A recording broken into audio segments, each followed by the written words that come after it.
Get ready for dictation. 5 seconds. Start.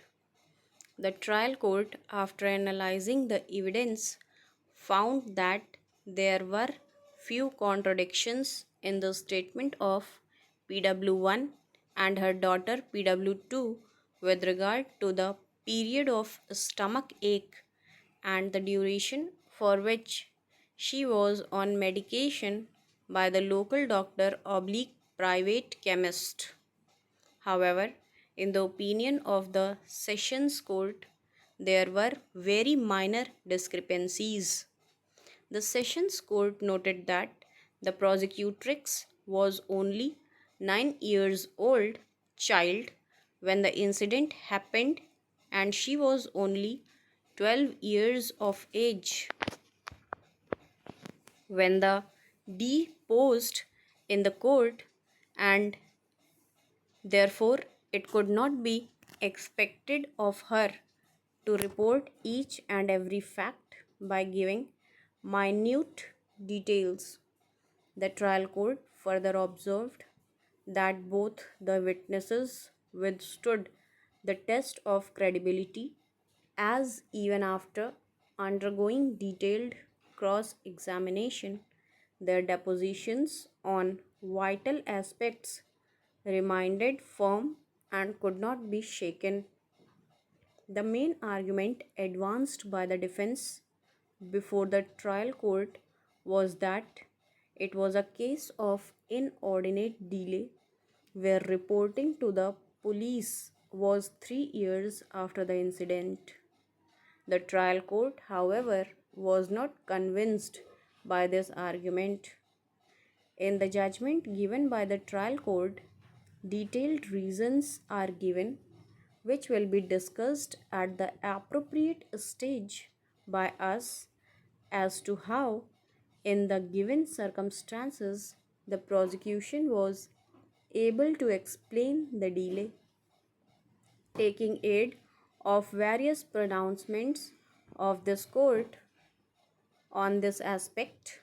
The trial court concluded that the said delay had not dented the case of the prosecution. Other argument of the defense that PW1, mother of the prosecutrix, had filed false complaint to implicate the respondent on account of family feud was also not found to be convincing. In the ultimate analysis, the trial court believed the statement of the prosecutrix as true since it was supported by medical evidence on record. It was found to be trustworthy and not shrouded with any doubt.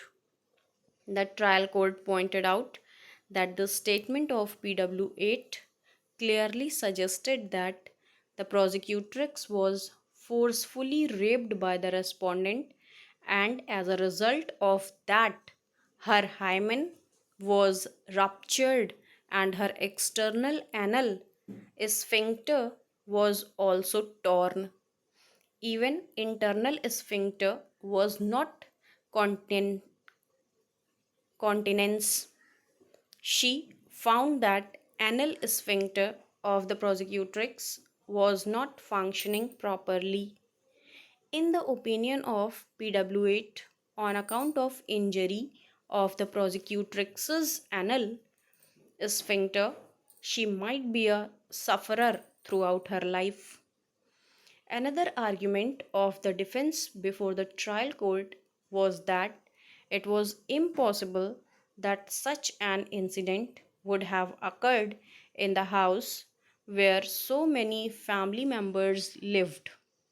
In such circumstances, it could not be believed that the respondent would have taken the prosecutrix to the room on the first floor and committed sexual intercourse. This argument was also brushed aside by the trial court, pointing out that in her cross examination, the prosecutrix has stated that the incident had taken place in the morning hours around 8 a.m. to 9 a.m. Female members of the family returned back to the house after 1 hour of the incident. The prosecutrix had stated that she had not disclosed about the incident to anyone since the respondent had threatened to kill her and also did not disclose to her mother on phone out of fear. She was not conversant how to make a call on phone. The Sessions Court found that the testimony of the prosecutrix appeared to be true. It could not have been expected of a child of tender age to narrate the incident or share the happening with her to anyone when she had been put under fear by the accused.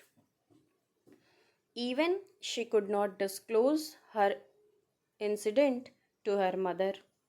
Her testimony that she did not disclose to her mother out of fear on phone appeared probable to the session court, keeping in view her tender age. Stop over.